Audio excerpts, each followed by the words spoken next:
is episode 2 of Civil Rights. Yes. I am Craig. This is. I am Jason, which I think we forgot to do in the first episode. Yeah, but if they've watched our other episodes, they know by now. They know who we are. And if not, they'll have to watch to find out who we are. Or If listen. not, you can go to the website and you can read our bios. Right. When they're up there. Right. Someday. By the time you see this, I'm sure the bios will be up. And in the works, we're gonna look into doing some merchandise and follow us on all of our social media channels at the Bunny Rabbit. You can find it all at thebunnyrabbitshole.com. Right. So in the previous episode, we did civil rights, and we kind of did all the history. We got all the way up to in the late 50s is where we're at. We're not quite to the 1960s where everybody thinks of the civil rights movement began. But if you didn't listen to our first episode, please go back and do that, because it covers a lot of points that were pertinent to the 60s. Right. And we gave a lot of history behind, the evolution of the entire movement, how it affected the Japanese Americans, African Americans, and everybody else, and Chinese, that were all affected by things like the Jim Crow laws, which were just bullshit laws that try to bring a person down. Right. It's the man keeping you down. Yes. And so we're not going to do a recap. That's the recap. That's it. Yep. Like normal, we like to give a little disclaimer that we give opinions that may not be the express written consent of the of ESPN or any other network or any other person on this planet. They are our opinions, and we're not married to them. If you have something else that you may want to discuss with us sometime, follow us on a social media channel. But if you're easily offended, go fuck yourself. Right. Get the fuck out of here. We don't need you anyways. Because being offended is a choice, and we're just here to have some fun. So right. So on with the fun of the civil rights movement moving into the 60s. Well, we actually, before we can get to the 60s, we have to touch on September 2nd, 1957. 1957. We're going to go to a little town called Little Rock, Arkansas, that gave us a cigar intern stuffing president came from Little Rock, Arkansas. Right. So what happened on September 2nd, 1957, and I did say 19, not 18. I had a problem with that all last episode, and I apologize to those that were born in the 1800s, because I just want to, never mind. Anyway. You're all dead now. Yeah. So this came after the desegregation laws that made in the Brown versus Board of Education, which made desegregation in the school system a law now. So in Arkansas, this is one of the biggest first cases of incidents of this, where what was referred to as the Little Rock Nine, 9 black students got to go to a formerly all-white Central High School in Little Rock. Now, upon entering, they were blocked by the orders of the Arkansas governor, Orville Faubus. What a piece of shit this guy was. Yes. So President Eisenhower sent federal troops and the National Guard to intervene on behalf of the students. But then a federal judge granted an injunction against the governor's use of the National Guard troops to prevent the integration. So they were withdrawn on September 20th, 1957. Yeah. Little Rock policemen surrounded Central Catholic High with more than 1,000 students gathered around front. The police escorted the 9 black students in the side door, where they quietly entered into the building to begin classes. When the mob learned that the blacks were inside, they began to challenge the police with shouts and threats. Fearful the police would be unable to control the crowd, the school administration moved the black students out the side door before noon. Now that is much to do about nothing, don't you think? Yeah. I mean, But, and it's blah, blah, blah, words, they escape me. I read an article a couple weeks ago. When you talk about the Little Rock Nine, there's that picture you see of the African American girl who just holding her books, and then there's another girl in the background pointing at her and screaming. yes. Well, this article was about those two. Hmm. I don't recall their names, and I don't even recall where I read the article. But that lady, the white person who was screaming, these two grew up to be friends, but then they separated afterwards Mm-hmm. because they had some falling out or whatever. But she regrets what she did because that is what she is remembered for the rest of her life, because it was captured on film. Yeah. Oh, yeah. Immortalized. Yeah, and so she has done a lot for African American rights since then to try to atone for what she had done. Mm-hmm. And I'm hoping that she's doing it because she knew what she did was wrong and not just to make herself look good. Nobody truly knows about her on that case. Right. But, and let's also remember that racism and hatred is taught. You're not born with it. Exactly. What a, and it's hard to say what, it's hard to quantify a lot of this stuff because we didn't grow up with it. Right. Now, I moved from a Catholic school in central Michigan to a public school in Louisiana. Now, that was a culture shock for me, being a naive little white kid who I didn't know how the world worked. But when you get thrown in down south, and the gym teachers are so lazy because the school that I went to was outside of Lafayette, Louisiana, and half of the school, 45% of the school was African American, 45% was Caucasian, and then the other 10% just kind of made up everybody else. But when we'd go into gym class, they, instead of going like shirts or skins or boys versus girls, they went blacks on one side, whites on the other, and then the other races, you just pick a side. And that's how we played soccer. And this was in the 80s. Yeah. Because but in retrospect, it's like, was it honestly racist or was it laziness? Because it wasn't trying to put the black kids versus the white kids. It was just easier because they didn't really want to they hated their job. So they just like, you over there, just everybody else pick a side. Right. Yeah, I see. Now I grew up in, again, central Michigan, and the school that I went to is actually like a farm community school, but we actually had more African Americans in our school than the town that was by us, that where the college and everything was, that had a larger population. Yeah. And so for me, it wasn't a big deal, because I had friends that were African Americans and stuff when I was in school, but I did see the racism. Mm-hmm. But I mean, I've always been one of those people that have always been extremely offended by the N-word.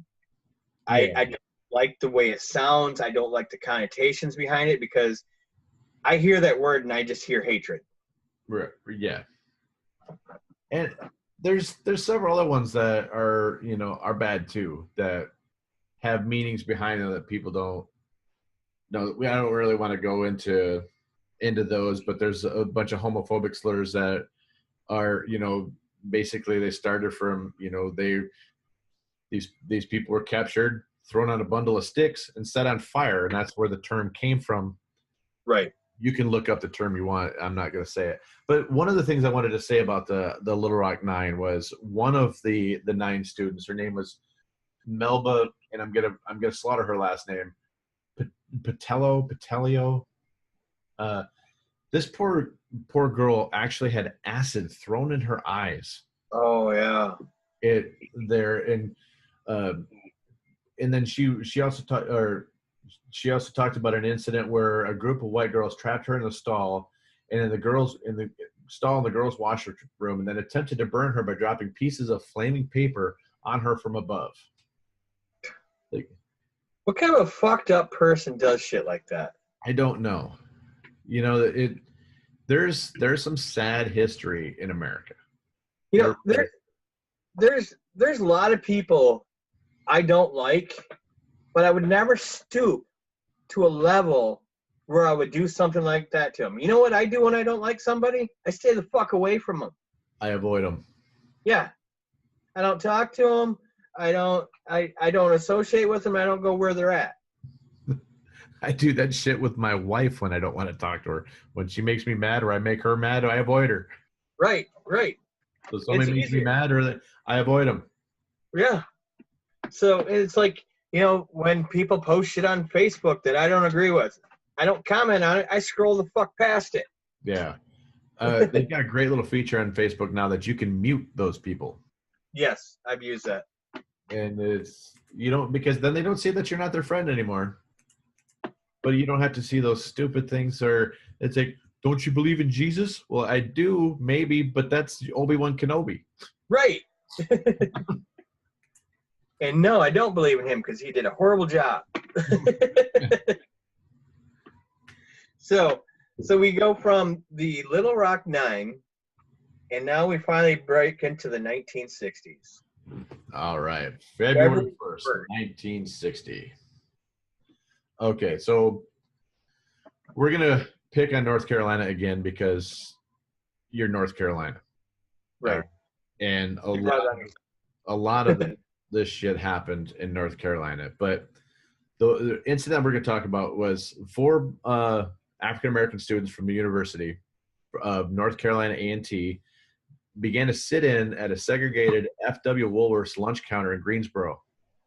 That although they were refused service, they were allowed to stay at the counter. The event triggered a similar nonviolent protests throughout the South. 6 months later, the original four protesters were served lunch at the same Woolworths counter. The student sit-ins would be effective tactic throughout the South in segregating parks, pools, theaters, libraries, and other facilities. Now, this was huge because just like Rosa Parks not moving on the bus, these students went in and just did the exact same technique, and it took 6 months, but they inspired action from so many others to do the exact same thing, and they weren't assholes. They just sat down. Right. You know, and there's a lot to be said for that. I mean, yes, our founding fathers had somewhat violent protests, but you know, the Boston Tea Party and stuff like that. But there's a lot to be said for peaceful protests. And if you want to get your message across, that's the way to be heard. We like it. Right. Sorry, I couldn't refuse that one. No, that's all right. I mean, go ahead. No, to piggyback on your point, look at some of the greatest, leaders of change that we've ever had. Mother Teresa, Gandhi, and there's more there. I'm drawing blanks right now, other than those two. But Martin Luther King. Yes, the poster child for this whole civil rights movement. But right. What you're going to find as we go through this, nonviolent protest and nonviolence was really the message through it. I mean, you have going along side by side with this is the hippie movement that is protesting the Vietnam War. Right. But they use a lot of these same tactics that started with, you can't say with a straight face that they weren't inspired by the actions of these 4 and Rosa Parks. Right. And Claudette Colbert. Right. And it's I mean, yeah, you go to the hippies and stuff. They did a lot. But so Sorry, I got distracted. Go ahead. no, that's cool. I was just gonna kind of move on here a little bit. So a couple months later, on March 6th of 1960, is something that everybody who has a job that has a break room is familiar with. This poster that's on the wall, but it all started with Executive Order 10925, which was the Equal Opportunity Employment Act. Now, every break room in America, by law, has to have this poster on their wall that talks about you can't discriminate against race, religion, national origin, and that now it's gone to marital status, sexual orientation, gender. There's several other. I know there's more that I'm missing, but this was a great order that started by President Kennedy in 1960 that actually still is in play today and is a very important part of workplace equality. Right. And, I want to touch on something. You brought up President Kennedy. President Kennedy, JFK, was actually very essential in a lot of the civil rights laws that were passed. I mean, a lot of credit's given to Lyndon B. Johnson because, JFK was assassinated. But he was, Kennedy's vice president. So he just kind of carried on, what Kennedy was doing. And I actually, maybe a conspiracy theory, but I think this is one of the reasons why he was assassinated. And that's just my opinion, my belief. I'm not saying it's fact. But that is a rabbit hole for its own episode. Yeah. JFK. Just the Kennedy. Eventually, we will do the Kennedy family because there's okay. Quick one. There's a whole parallel between the Bush family and the Kennedys, where there's two different documentaries. One is about how our first President Bush was part of the assassination of JFK, and then our second President Bush was instrumental in killing his son, JFK Jr. Two different documentaries that are about it that make compelling arguments on both cases, I will say. Okay. I'll put those in the liner notes for this episode so people can check that out. But I will talk about them in depth when we do the Kennedy family, and then we do a Bush family one too, because there's some evil motherfuckers in that family. Yeah, there are. So then you go to from Kennedy passing that executive order, we go to April of 1960, where the Student Nonviolent Coordinating Committee, the SNCC, was founded at Shaw University in, again, Raleigh, North Carolina. And what this did is it provided young blacks with a more prominent place in the civil rights movement. The group later grew into a more radical organization under the leadership of Stokely Carmichael from 1966 to 67, and H. Rap Brown, no, that's not his rap name, from 1967 to 1998. Those sound like musician names, like Stokely Carmichael is the rhythm guitarist for Parliament P Funkadelic. Right. They later changed their name to the Student National Coordinating Committee.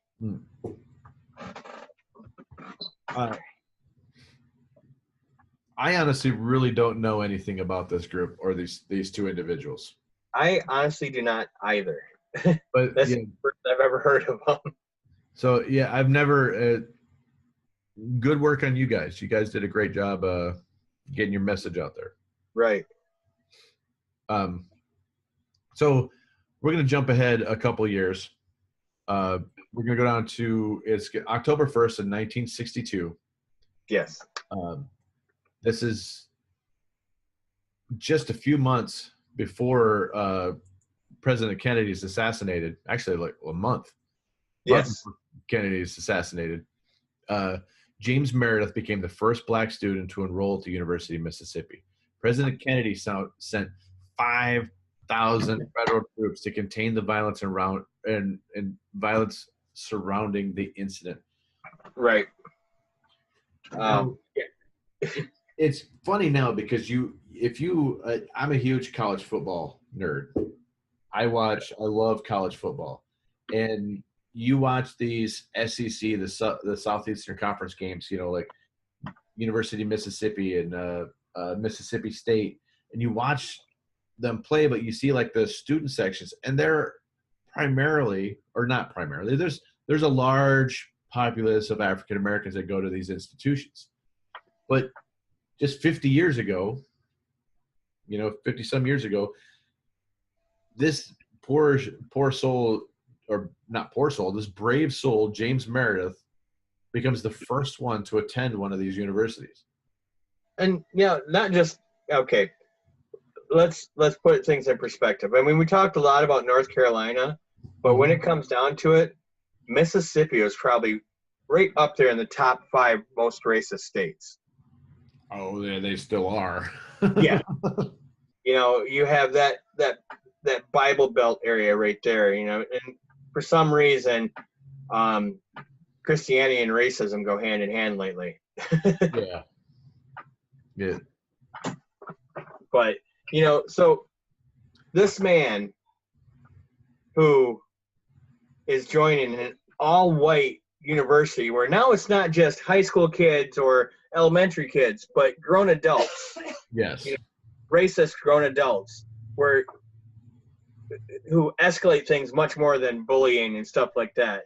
I mean, imagine what he had to go through on a daily basis and probably fearing for his life the entire time he's there. Yeah.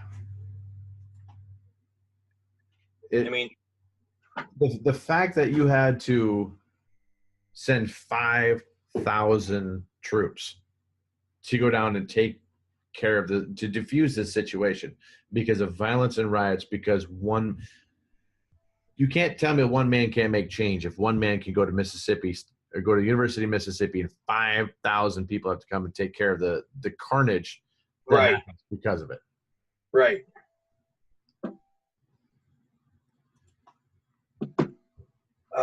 So from there, we're going to jump up to June 12th of 1963. And what happened on June 12th, Jason? Okay, so we're still, unfortunately, we're still in Jackson, Mississippi. This is just a hotbed of retarded, I can't say that word, idiots. Right. Okay, Mississippi's NCAA and NAACP field secretary, I've got football in the brain now. Right. Their field secretary, 37-year-old Medgar Evers, was murdered outside his home in Jackson, Mississippi.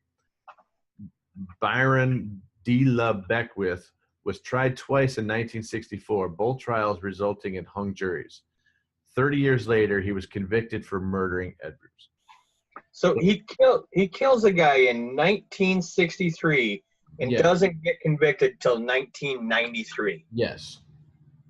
To put that in perspective, he does the act 10 years before I was born, gets convicted of it a year after I graduated high school. Yeah. Yeah. That's twisted. Very, very much so. So, yes, ladies and gentlemen, the system has always been flawed. And it's not like this isn't a new thing. I mean,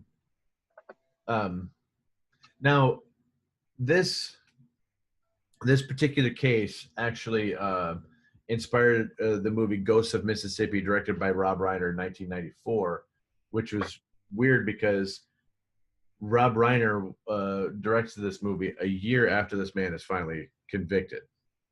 It's old source material, but it's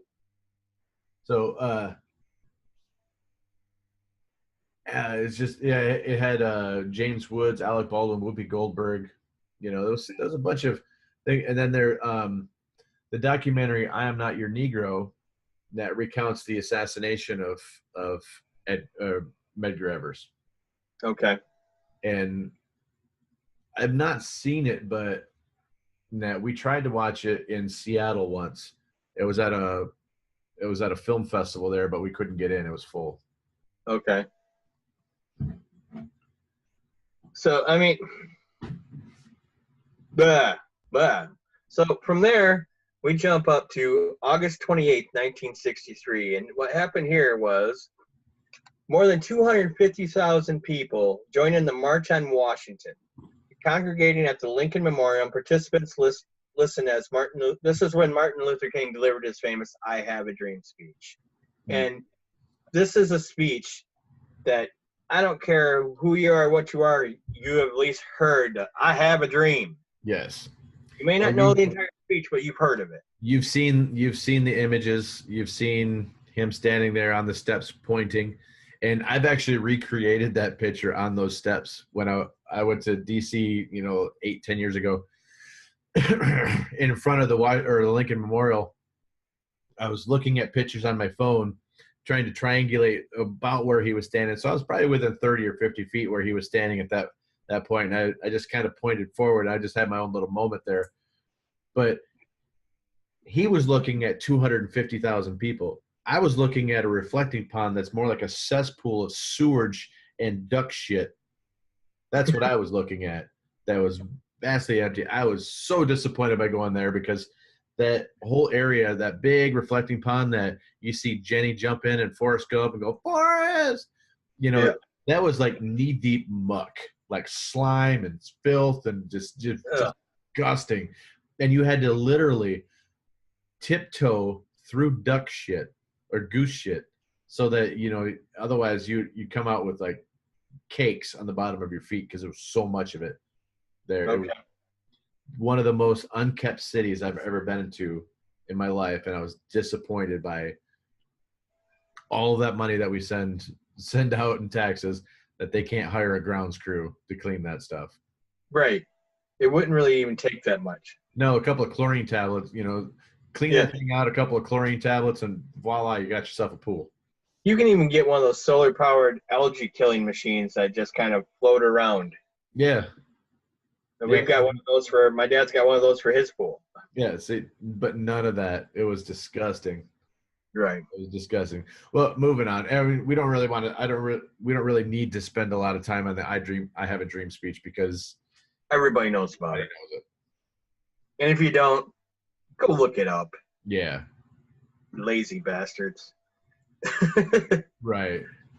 So from there, we jump up to September 15th, 1963. This is another disgusting display of the bad side of racism. So in September 15th, 1963, four young girls, Denise McNair, Cynthia Wesley, Carol Robertson, and Addie Mae Collins, were attending Sunday school when it was bombed. The 16th Street Baptist Church was bombed, and that riots erupted in Birmingham, Alabama, leading to the deaths of 2 more black youth. So 6. And what's significant about the location is that was also a popular location for civil rights meetings. Yeah. And it inspired a documentary done by Spike Lee in '97 called 4 Little Girls, where it does the whole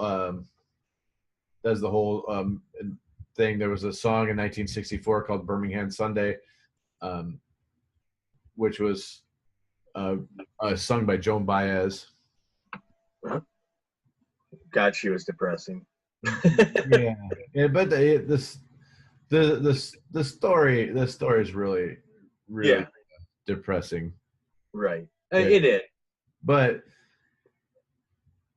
this action actually sparked some good stuff to come after the next thing on our. I misspoke earlier. It was a year after Kennedy was assassinated that the first African American got to go to school. But on November 22nd, 1963, President Kennedy's assassinated. And in that day, President Lyndon Johnson was sworn in. Yes. A couple months later, January 23rd, 1964, he gives his first State of the Union address. Right. Where he actually talks about the civil rights movement. It was January 8th that he did his first State of the Union address. Oh yeah, okay, yeah. But I mean, it was January 23rd is he met with a bunch of civil rights leaders, and he's quoted as saying, "Let this session of Congress be known as a session which did more for civil rights than the last 100 sessions combined." And he met with civil rights worker Michael Schwerner, Andrew Goodman, James Chaney, and he met with the leaders, and on June 21st, these civil rights workers, Michael Schwerner, Andrew Goodman, and James Chaney, they disappeared in Neshoba County, Mississippi, where they were volunteering in the registration of African American voters as part of the Mississippi Summer Project. The disappearance of these three activists captured national attention, and the ensuing outrage was used by Johnson and civil rights activists to build a coalition of Northern Democrats and Republicans to push Congress to pass the Civil Rights Act of 1964. Yes. So now, there's something that's kind of really significant about this. At the time, and you'll have a lot of people today going, well, the Democrats owned slaves. The Democrats were for slavery. They're right. The Democrats at that time were Southern Democrats, and they were for slavery. They owned slaves, stuff like that. But it was around this time that the two parties flip-flopped. Those Democrats became Republicans. Those Republicans became Democrats. Their ideologies flipped. Yes, their ideologies flipped. So, when the Democrats of today were actually Republicans then. Yes. Where the Republicans of today were Democrats then. Right. So that is an important thing that people need to realize before they start spouting bullshit facts. Yes. Yeah, or alternative truths, is that the word? Partial truths. Yeah.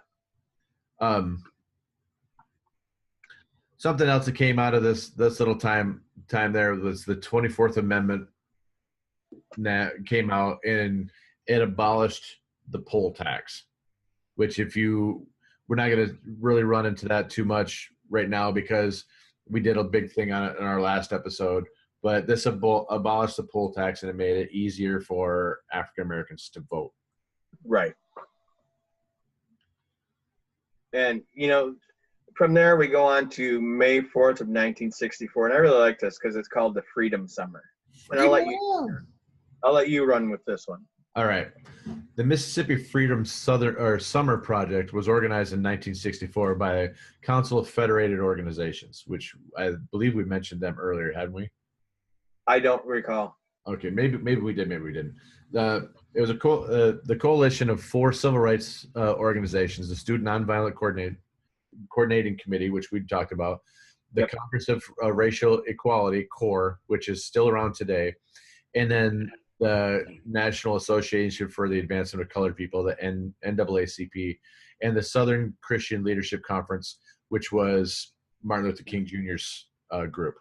Right. The project was to carry out a unified voter registration program in the state of Mississippi. Both the COFO and the Summer Project were the result of the sit-in and freedom ride movements of 1960 and 1961, which the sit-in we talked about before, that was the girl or the four students that sat down in the lunchroom and then inspired them. And the SNCC earlier efforts to organize voter registration drives throughout Mississippi. Okay, the COFO launched a massive effort to register Black voters during what becomes known as Freedom Summer. Now, the Congress of Racial Equality, CORE, began sending student volunteers on bus trips to test the implementation of new laws prohibiting segregation in interstate travel facilities. Now, one of the first two groups of Freedom Riders, as they were called, encountered its first program 2 weeks later Now, when a mob in Atlanta set the rider's bus on fire, the program continued, and the end of the summer, more than 1,000 volunteers, black and whites, participated. That was in Alabama. You said Atlanta. I just want to clarify that for our listeners. Oh yeah. It's same area. Not really. Almost so. And CORE became big in this. They actually sent people to the Democratic National Convention as Mississippi Freedom Democratic Party to protest in an attempt to unseat the official all-white Mississippi contingent. How about that? We're not talking math class here. Right. And then that jumps up to, I mean, that all of this led up to, the most significant part, which would have been July 2nd, 1964. And that's when President Johnson signed the Civil Rights Act of 1964.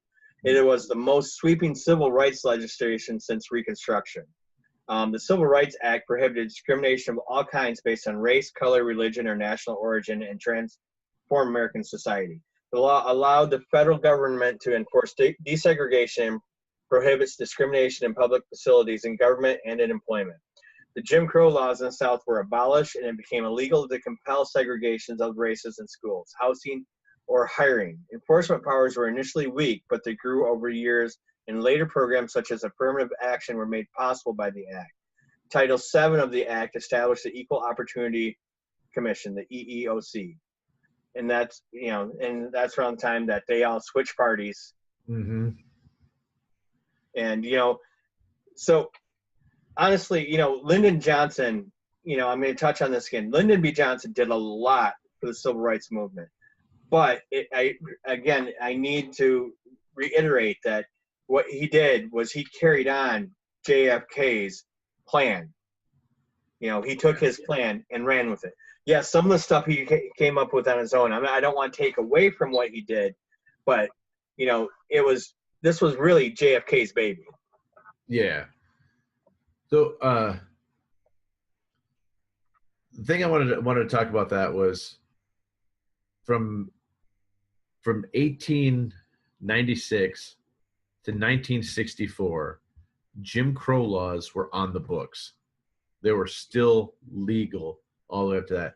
If you don't remember what the Jim Crow laws were, they were special little laws that made segregation legal, whether you had white schools, black schools, white drinking fountains, black drinking fountains, white movie theaters, black movie theaters. It was this shit was still legal.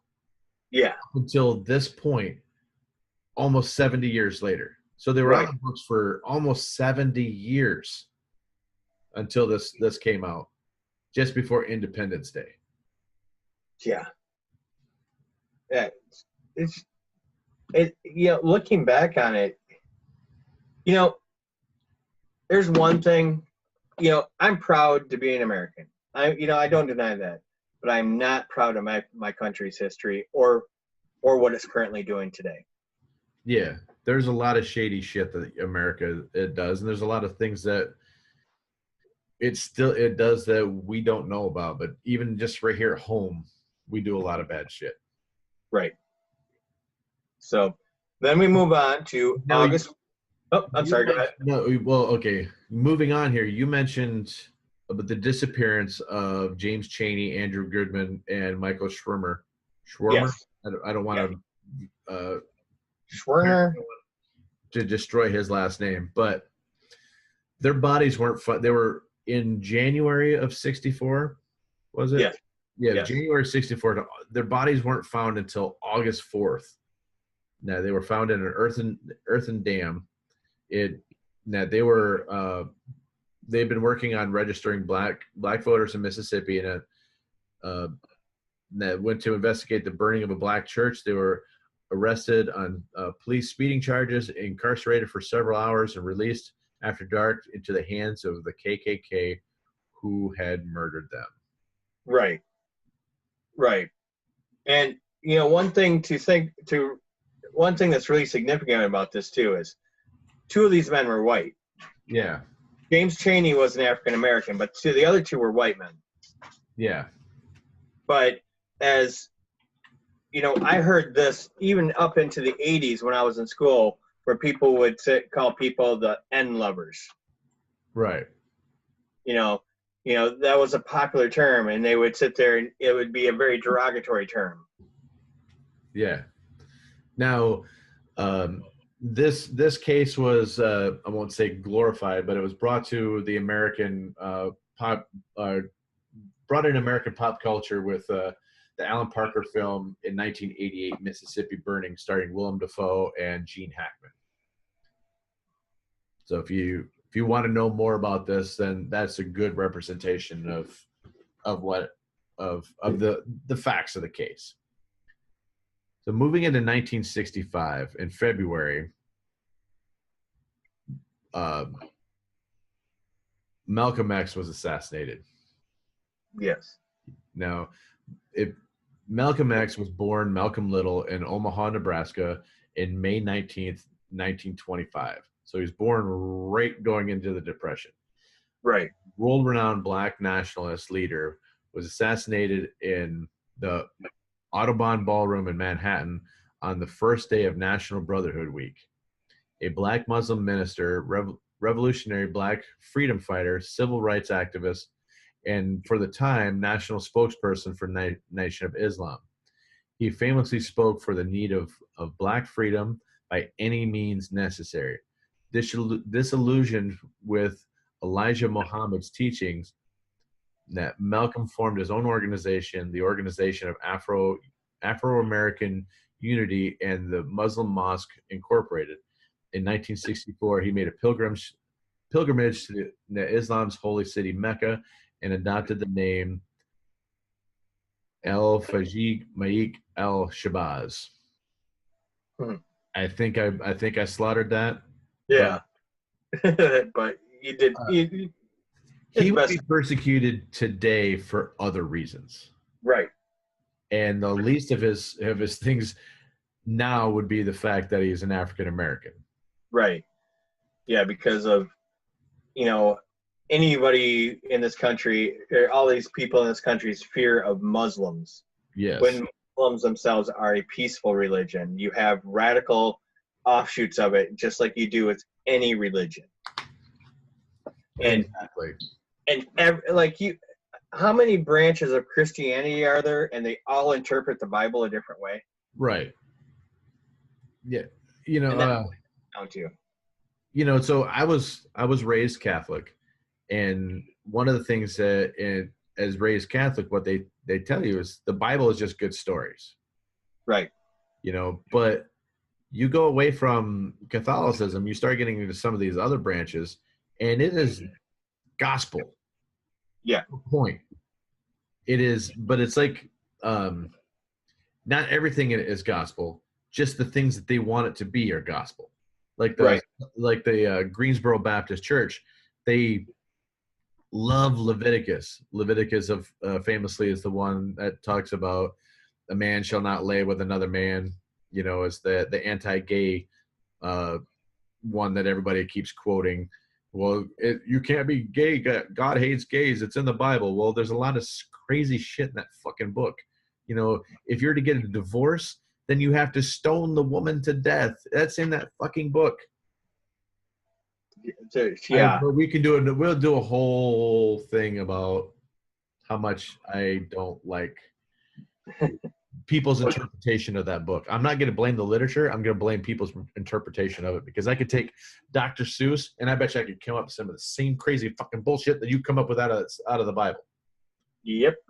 It's all tales. It's all just when people quote the Bible to me, I quote Stephen King back to them. Yeah. If you're going to quote fiction to me, I'll quote it right back at you. How about, what? You quote the Bible to me, I'm going to quote Narnia to you, because that's all about religion too. Right. But, my religion is science, so I'm going to talk to you about Alice in Wonderland, because that's all about math. Right. There's so many books out there that have meanings behind them that people don't understand. Anyway, so. All right. So let's go on to the Selma to Montgomery marches. And I'll start out with it, and then you can take over. But, the Selma Montgomery marches, which included Bloody Sunday, were actually 3 marches that marked the political and emotional peak of the American Civil Rights Movement. Why don't you tell us about Bloody Sunday, Jason? Okay. So it's Bloody Sunday is more than just a U2 song. Yeah. I know, I got it. So, okay, so on March 7th, 1965, blacks began to march into Montgomery in support of voting rights, but they were stopped by Edmund Bridge by the police blockade in Selma. It stopped at the Edmund Pettus Bridge. Sorry, for some reason I thought that was the police guy's name. By a police blockade in Selma, Alabama. State troopers and the Dallas County Sheriff's Department, some mounted on horseback, awaited for them.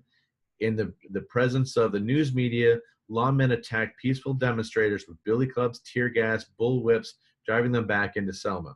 The incident was dubbed Bloody Sunday by the national media, with one of the 3 networks interrupting telecasts to broadcast footage from the horrific event. The march was considered the catalyst for pushing through the Voters' Right Act 5 months later. I'm going to draw like a little line to this, to something else that's happened recently. Are you going to one of the Dakotas? Yes. I figured. The DACA, where we have all these Native Americans doing a peaceful protest, and in subarctic temperatures, we have police there with tanks and riot gear, spraying them with water in freezing temperatures, shooting them with rubber pellets. Somebody lost an eye. It gives a whole new meaning to you'll shoot your eye out. These people did nothing, but they were attacked. This stuff isn't really changing. No. But what has changed, the media wouldn't cover it. Right. Back then, the media had to cover the facts. Now, 2 very similar outcomes, 2 totally different reasons. One was these people just wanted to vote. They wanted equality. The other one, they didn't want their water poisoned. And they're being shot with water in sub-zero temperatures on Christmas Eve because they don't want their water to be poisoned by the oil companies. And they're being attacked by law officers. Peace officers are attacking these people, these poor souls, for not wanting, for what? They don't want their water poisoned? And none of our presidents went, oh yeah, we probably shouldn't do that little pipeline there. No, right. None of them did that. The Nope. new one came in and was like, the pipeline must go. We must get jobs in coal. We don't want that shit. Nobody wants. We don't want either of those things. We want renewable energy. And interesting fact, these pipelines, all these jobs they were supposed to give, it was 50 permanent jobs. No. 50 jobs. Nice. Not these thousands of jobs they said it was going to be. Right. 50 jobs. Yeah. So, yeah. So, I guess going back, but I just kind of want to show a correlation between, that Bloody Sunday and what's happening today. Granted, nobody died in North Dakota that I know of, but there was many injured. If they did die, then it was covered up. That didn't hit the news. Right. And it's sad when, major news carriers won't cover it, but you have groups like the Young Turks that will go out and cover it. Yeah. And it takes an online news people to go out and say, hey, look what's going on. Yeah. Because our national news would not cover it at all. Because big oil pays a lot of money in advertising costs. Yes, they do. All right. Getting back into March 9th, 1965. There was a ceremonial action within 48 hours. Demonstrations in support of the marches were held in 80 cities, and thousands of religious and lay leaders, including Dr. Martin Luther King, flew to Selma. There, he called for the people across the country to join him. Hundreds responded to his call, shocked by what they had seen on television. However, to prevent another outbreak of violence, marchers attempted to gain a court order that would prohibit the police from interfering. Instead of issuing a court order, federal district court judge Frank the Big Racist Minis Johnson issued a restraining order preventing the march from taking place until he could hold additional hearings later in the week. Now, let's be realistic. He wanted to delay it and he would just continue to delay it, and hopefully they would forget about doing it. That's what his whole goal was. Exactly. But then on March 9th, Dr. King led a group again to the Edmund Pettus Bridge, where they knelt, prayed, and to the consternation of others, returned to Brown Chapel. That night, a northern minister who was in Selma to march was killed by white vigilantes. It just baffles me that these people are being peaceful. Right. They're not disturbing anybody. They're not fucking with people. They're just there. Right.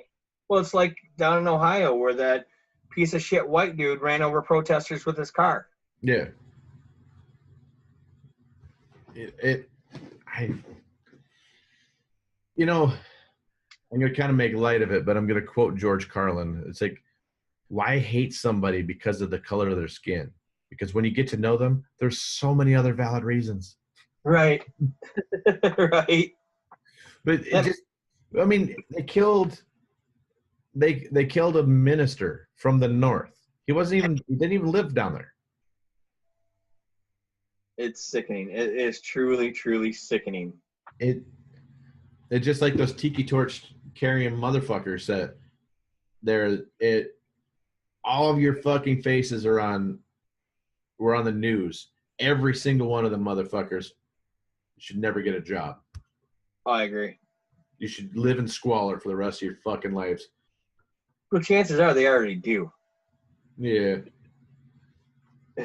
Yeah, that's true. They definitely don't have an education if they're doing this shit. No. But, well, I don't know. I've seen it as a Mark Twain quote, but I don't know necessarily, doing the research on it, they're not necessarily sure it was Mark Twain, but he says, the quote is, "It's easy to fool people. However, it is difficult to convince them that they are being fooled." Oh. Yeah, it happened in an election recently. Yeah. Yeah. So, all right. So now let's go. The Selma to Montgomery March actually does happen from in later that same month, in March 21st to 25th in 1965. This time, under the protection of Federalized National Guard, voters' rights activists left Selma on March 21st and stood 25,000 strong, and on March 25th, before the state capital Montgomery. As a direct consequence of these events, the U.S. Congress passed the Voters' Right Act of 1965, guaranteeing every American 21 years or older that the right to register to vote. Now, as we know, it's 18 now, but yeah, but that still kills me because it's just like, okay, 18 years old, go defend our country, die in some war so we can gain profit out of it, but you can't vote for another 3 years. Yeah. You can't drink for another 3 years. Right. You can't rent a car for another 7 years. You had to be 25 to rent a car. Yeah, something like that. But so from this, what stemmed was Congress passed the Voting Rights Act of 1965 on August 10th, making it easier for Southern blacks to register to vote. The literacy tests that we talked about earlier, the poll taxes that we talked about earlier, and other such requirements that were used to restrict black voting were made illegal at this time. Finally. Yes. All that shit. It took 70 years for it to finally go away. Which, and again, I'm going to correlate this to what's going on now. I mean, if you look into the history of voting in America and how, like recently, the Republicans were shot down by the Supreme Court because they were trying to redraw the district lines so they could get more people that they knew would vote for them and stymie other voters. Right. Gerrymandering. Yeah, it's funny because so look at this last election between Hillary Clinton and Trump. So when you look at it, look at a state like Pennsylvania. Pennsylvania has, I believe it's 83 counties. Okay. Hillary won all but 9 of those counties. But Trump won all of the counties around Pittsburgh. He won all the counties around Philadelphia. He won the state. And he gets all of the electoral college votes. She won 73 counties or something like that. But still, she loses all of the electoral votes for Pennsylvania. Now, if you look at some of these, the way that these district boundaries are drawn, they're fucking crazy. It would be one of the hardest puzzles to put together if you had to put a map of the United States together just based on voting districts, because they're so intricate and just so cut up to where this particular neighborhood happens to be mainly Asian, and they tend to vote this way. So we're going to redraw it so that they end up in this other side to kind of counterbalance this other group that's down here on the other side of African Americans that normally vote the other way. Right. And and they just do. Oh, they're it's weird. I was in a voting district once where the people across the street from me weren't in my district. Yeah, we had to go to different booths. Well, and not only that, but they're also, how many stories have you heard about them closing down voting poll where places where people would go to vote because they were in like a community that would have voted like a Democrat way, or or they were in a low income area. Like you have to go to the post office, but the post office is not going to open until noon, where the polls are. But then they're going to have to close down at 3 because of the road construction outside, and it's just I don't get how they get away with this shit. I don't either. We're going to have voting on Tuesday because the majority of people work 9 to 5, and we're going to be done voting by 5 o'clock. Yeah, everybody's at work. So if the state of Michigan can give the first day of rifle season for deer hunting, make it a state holiday.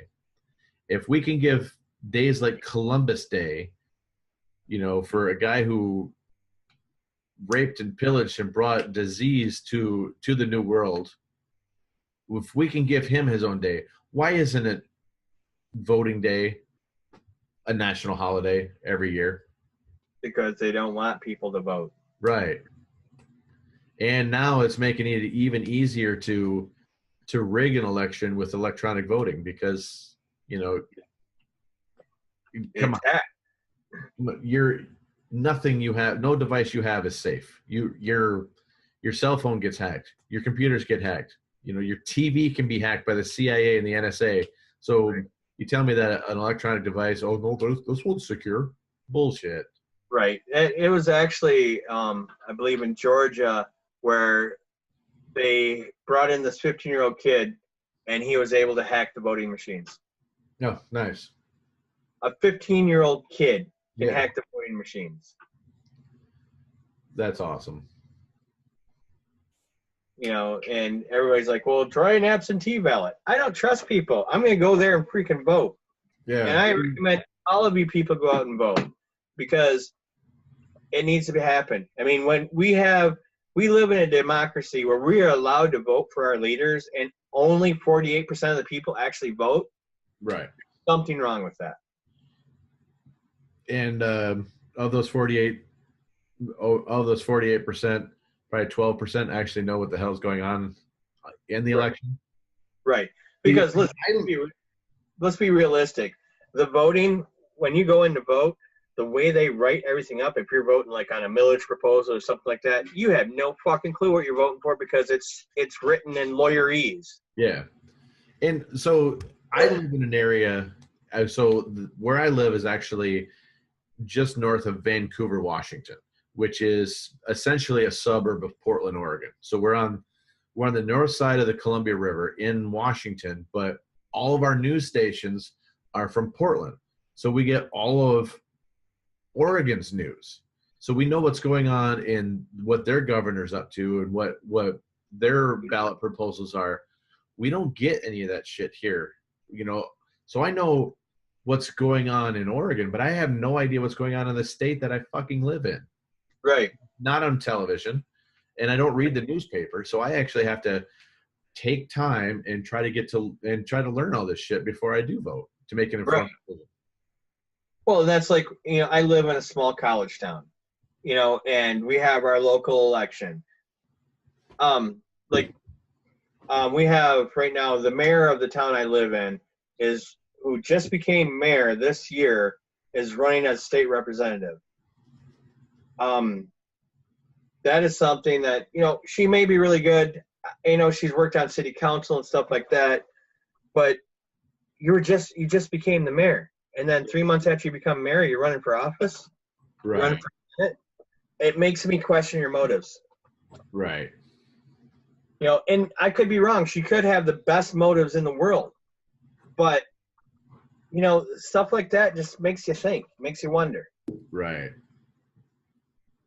So all right, moving back, September 24th, 1965. President Lyndon Johnson issued Executive Order 11246 to enforce affirmative action for the first time because he believed asserting civil rights laws were not enough to remedy discrimination. It required government contractors to take affirmative action towards prospective minority employees in all aspects of hiring and employment. This represented the first time affirmative action entered the federal contracting lexicon and sought to ensure quality of employment. So, and then the language was changed or was extended to women in October 13th, 1968. So finally, gender became part of action. Yeah, it's weird to think that back then, you know, women weren't allowed to vote. Yeah. You know, it's something that would seem completely alien to us today. Yeah. So now we're going to jump up to June 12th, 1967. And it seems we're always traveling to the South for these things. But in Loving, Virginia, the Supreme Court ruled that prohibiting interracial marriage was unconstitutional.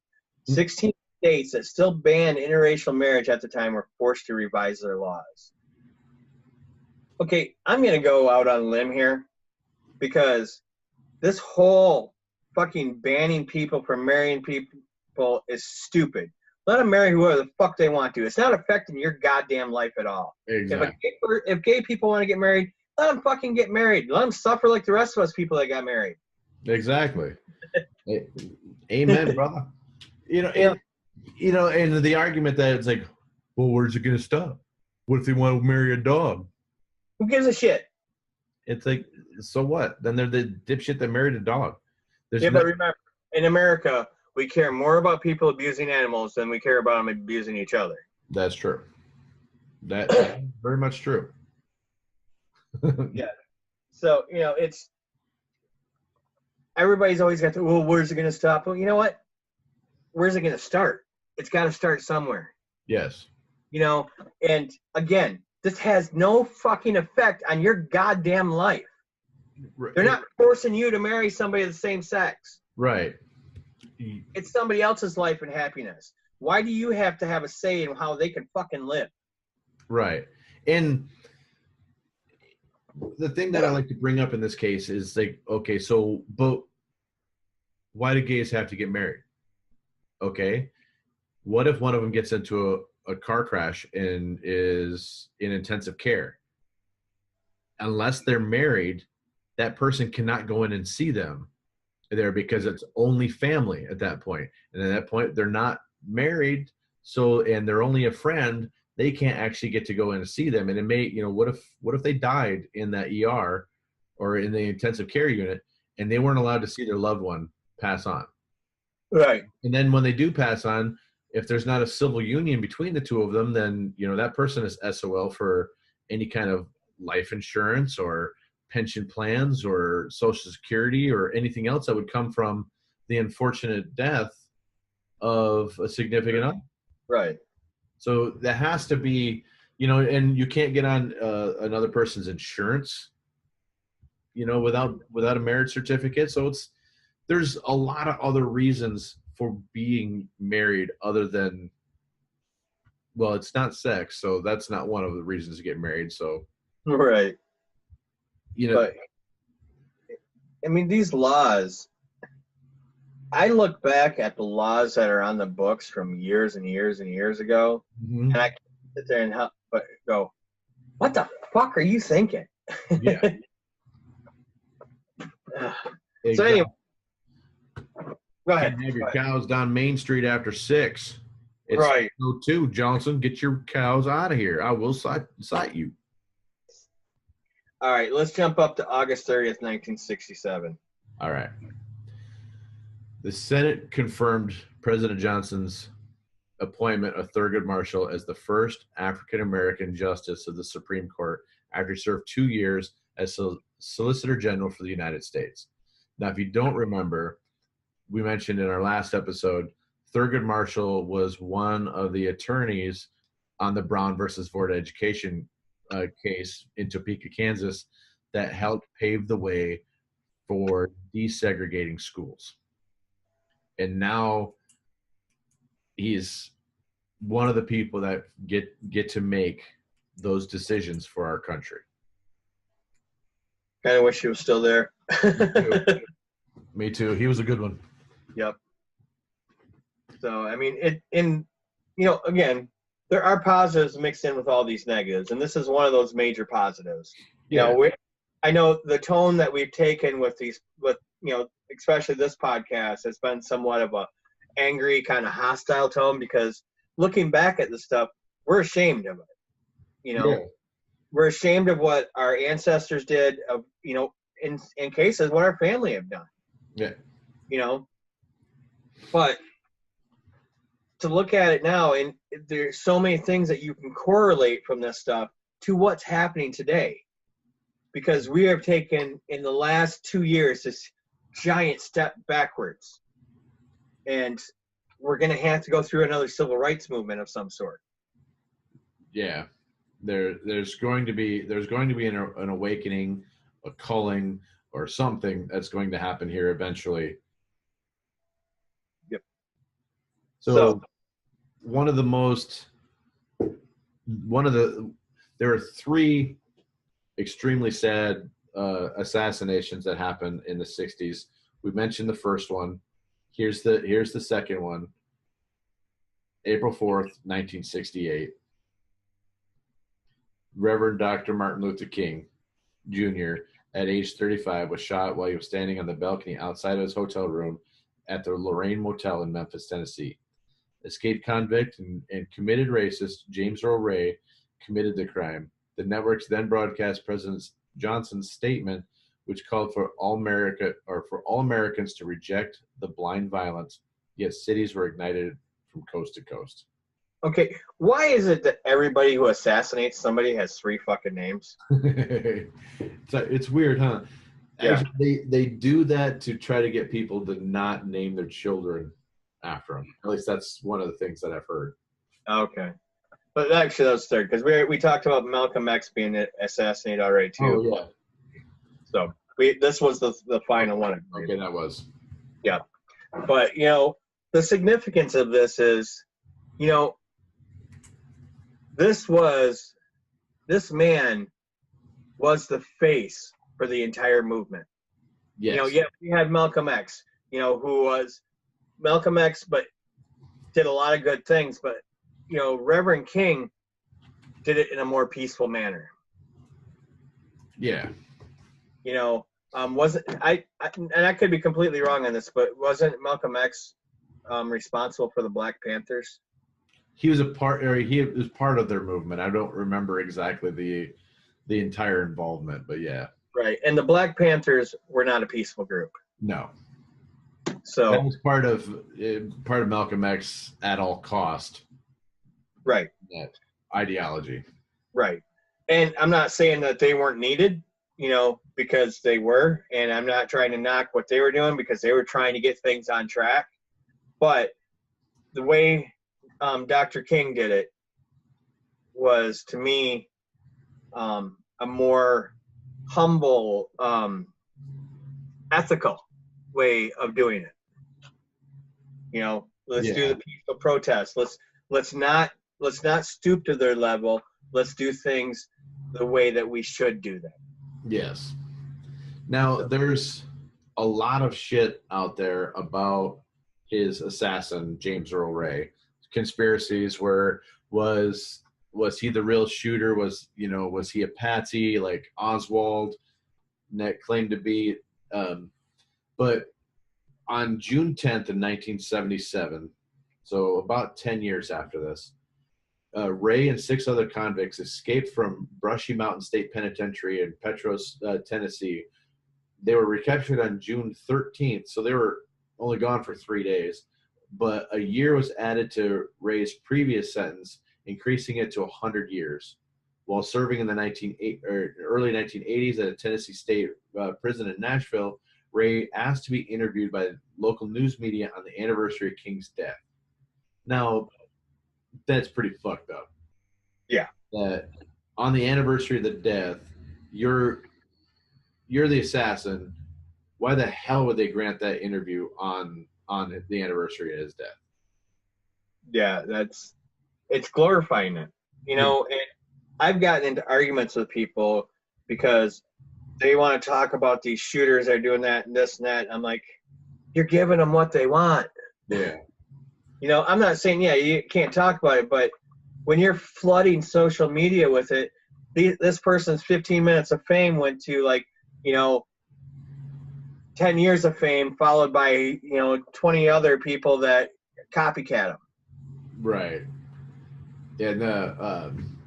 So James Earl Ray died on April 23rd, 1998, in Columbia, Nashville Memorial Hospital from complications of kidney disease and liver failure caused by hepatitis C.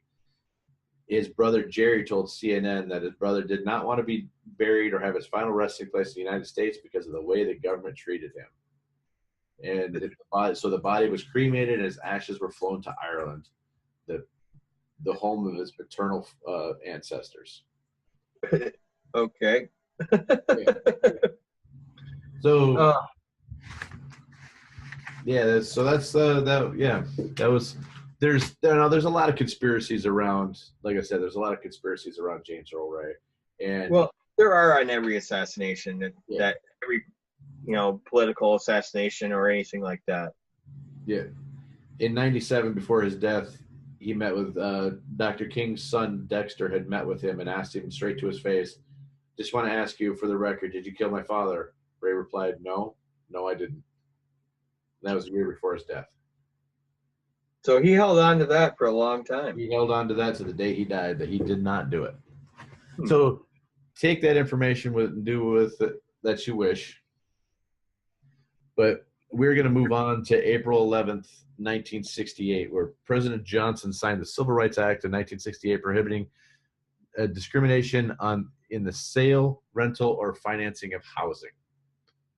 And this is pretty significant because during that time period and before then, African Americans weren't allowed to own housing, and they weren't, they made it almost impossible for them to be able to rent or anything else. Exactly, and they definitely couldn't go to a bank and try to get a loan for anything for housing, and they could charge them a lot more for when they did rent, because the people were slumlord. They could rent a piece of shit 1-bedroom place to 3 or 4 different families and charge them all the same rent for the same place.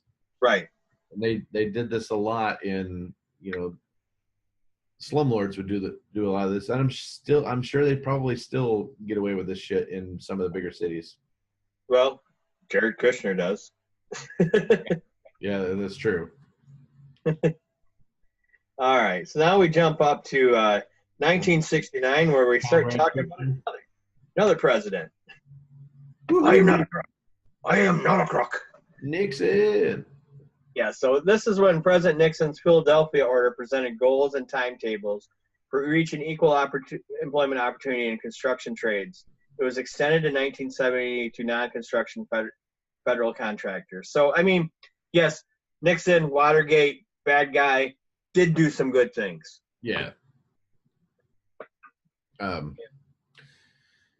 Yeah, Nixon actually did a lot of good because he opened up trade with China, which his going over there and watching ping pong matches, actually helped us with how we dealt with Chinese Americans at the time, or Chinese immigrants. Have you seen their ping pong matches? Those things are fucking intense. Wicked. No, I watched Forrest Gump, man. I watched him. Those guys are fucking fast, man. Yeah, oh, it's amazing. Sorry, that was a different hole. So on 4/20 of 71, the Supreme Court in the Swan versus Charlotte Mecklenburg Board of Education upheld the busing as a legitimate means of achieving integration in public schools. Although largely unwelcomed and sometimes violently opposed in the local school districts, court-ordered busing plans in cities such as Charlotte, Boston, and Denver continued until the late 1990s. Holy shit. Into the 90s, into the late 90s, so almost 30 more years. Right. Wow. That, and, we don't think about that because, you and I grew up in the 80s, and yes, we saw some racism, but it wasn't as prominent where we were. Yeah. So, I mean, yeah, we had some, Hispanic friends, we had some African-American friends and stuff like that. But again, I'm going to reiterate, racism and hatred is taught. Yes. You're not born with it. I had, there was some racism in our family that was tried to be taught to me, but I refused to bite on it. Mm-hmm. But this is from, family members that we're not going to talk about because that's not cool. Yeah. But, this also this brings us up to what everybody says was one of the greatest presidents, who I say was one of the absolute fucking worst presidents. This would be Ronald Reagan. In March 22nd, overriding President Ronald Reagan's veto, Congress passed the Civil Rights Restoration Act, which expanded the reach of non-discrimination laws within private institutions receiving federal funds. Now, Reagan, everybody says he was the best thing. He came with trickle-down economics, which makes it so that the poor stay fucking poor. Yes. Nothing trickles down. It's been proven over and over again. And, this goes to show what else that he's done. Trying to veto it. He's trying to keep these people down. Yeah. Go play with your monkey, motherfucker. Get the hell out of the White House. Right. And this from someone who, much like our current, president, wouldn't study his briefings, wouldn't, read stuff. He would just sit there and watch movies all the time and then fall asleep mid-speech. Yeah. Yeah. There's a really interesting philosophy out there, not philosophy, thing that after he was shot, he was pretty much just a shell. Yeah. And Nancy was the one that actually was running the White House. I wouldn't be surprised if he had already fallen into Alzheimer's by then. Yeah. But the last year or so that it was Nancy that was basically running the White House, keeping Bush at bay. Right. Interesting fact. All these people are like, they want to quote Reagan from when he was in office about how he was for Americans owning guns and all this, and they can't take their guns away. He was instrumental after leaving office in getting the Brady Bill passed. Yes. And the Brady Bill, for those who don't know, was gun regulations. Yes. It made the 7-day waiting period on handguns, and there's a few other legislation things that They're like all the loopholes that you have at gun shows right now. Those are all loopholes around the Brady bill. Right. And, so all these people saying the Democrats are coming after your guns, all the gun laws were put in place by Republicans. Yes. The Brady bill, the Patriot Act, those are the two biggest ones against your guns, buddies. Yep. And you all smiled and said, please keep doing it. Yeah, yay, Reagan. Yeah. Yay, patriotism. And let's remember, forced patriotism is called fascism. Yes. And All right. something else to remember, liberal's not a swear word. No. Look up the definition. Yeah. So in the spirit of being liberal, I'm going to go through the last one we have on our timeline here. Is 1992, June 23rd. Now this is exactly 1 month after Johnny Carson had his last show on May 23rd of 1992. Fun fact. It's also the same exact night that I graduated high school. That's the other reason I know that. So sorry, dog. My dog's attacking me here. In the most important affirmative action decision since the 78 Bulk case, the Supreme Court that went 5-4 and upheld the University of Michigan Law School's policy, which ruled race could be one of the factors colleges consider in selecting students because it furthered a compelling interest in obtaining the educational benefits that flow from having a diverse student body. Wow. Yeah. That's okay. Trying to figure out how to get around this. All right. Without diversity, life is stagnant. Yes. And I know there's all these people who hate change and think change is a horrible thing, but change is the most essential thing that we need in our lives. Yeah. Because stagnation leads to insanity. Right. Einstein's quote, the definition of insanity, doing the same thing over and over and expecting different results. I myself have, I love social media and the technology we have now because I now have friends in different countries and I can learn about their culture. I can learn about, what goes on there and stuff like that. And in reverse, I teach them, our culture. Right. But there are such rich and artful and beautiful cultures out there to just, say, oh, you're not like me, so you must fucking just be put to the wayside is the most ignorant thing anybody could ever possibly do. Yes.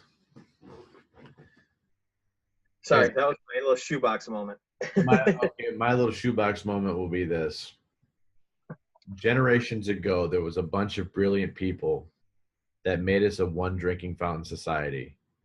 And today, some of their ignorant grandchildren want their own drinking fountain. Yes. So we still have a long way to go because we are still not, it is, we are not equal. Not everybody's from the same cloth. But the one thing that and this is my personal belief, a lot of this, it's no longer necessarily racial lines anymore.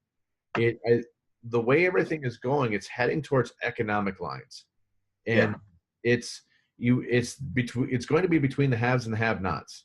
Yep. And eventually, there's going to be a breaking point where the have-nots outnumber the haves, and we may see another civil war, but it won't have anything to do. It won't be drawn on racial or ethnic boundaries. Lines. It is going to be all economic. Oh yeah. Oh, definitely. And we will have a peasant uprising. Right. And it's not just we talk about this stuff. It's not just racial inequality though. It's also gender inequality. I mean, in the state of Michigan, my wife was reading me the study the other day, whereas the average salary for men in the state of Michigan was like, it was like, 60,000 or something like that, where the average salary for females was a full $12,000 less a year for the same jobs. Right. So it's not just, the color of your skin. It's also your gender. Everybody is equal across the board. This is all bullshit. Yes. And people want to hide behind their Bibles, and it's sad when today somebody tells me they're a Christian. I have to take a step back and actually watch their actions to see if they're a good person, because anymore the word Christian means I'm going to hide behind the Bible to be a piece of shit. Yeah, this is my shield. Yeah, because I'm a Christian, I'm allowed to be a piece of shit. Yeah. This isn't all Christians, but this is what is, it comes down to, like, these people are bitching about abortion. Oh, abortion's bad. You're killing an unborn fetus, and it's alive. But yet we're not going to say anything about these children that are in cages. But the reality is these people aren't pro-life. They're pro-birth. So then they can bitch about them after they're born because they have to pay for their welfare and shit like that. Exactly. Like, we got to have this child be born so that way we can make its life fucking miserable and torture them for the rest of their lives. Right. So I'm going to go on the positive devil's advocate in all of this. Okay. And just go out and say it's not everybody. There are good white people. There are bad white people. There are good African Americans. There are bad African Americans. There's good Native Americans. There's bad Native Americans. There's good Jews. There's bad Jews. There's good Christians. There's bad Christians. But the thing is, it's just like in compliments. One oops wipes out 10 attaboys. Right. Or one oh shit wipes out 10 attaboys. Or it's just in sales, when you have great service, you may tell one person, maybe two. You have terrible service, you're going to tell 10. And right. Kind of the same thing that when somebody acts bad, they somehow become the voice of that group. Right. And rightful, wrongful, what we need to do is, and I'm not going to say what we need to do, what I think we should do as a society is stop with labels. Yes. I'm tired of saying African American, Jewish American, Chinese American, Japanese American, Caucasian American. I just want to say American. Yeah. If you're American, then you're American. And right. Be because proud to be an American. Well, there's not one fucking person whose ancestors have not immigrated here. Yeah. Even the Native Americans had traveled here from different places. They all came across a little bridge up in the Bering Straits. Yeah. So, nobody is native to America. We were brought here. Can't we just all get along? Right. Thank you, Rodney King. Yep.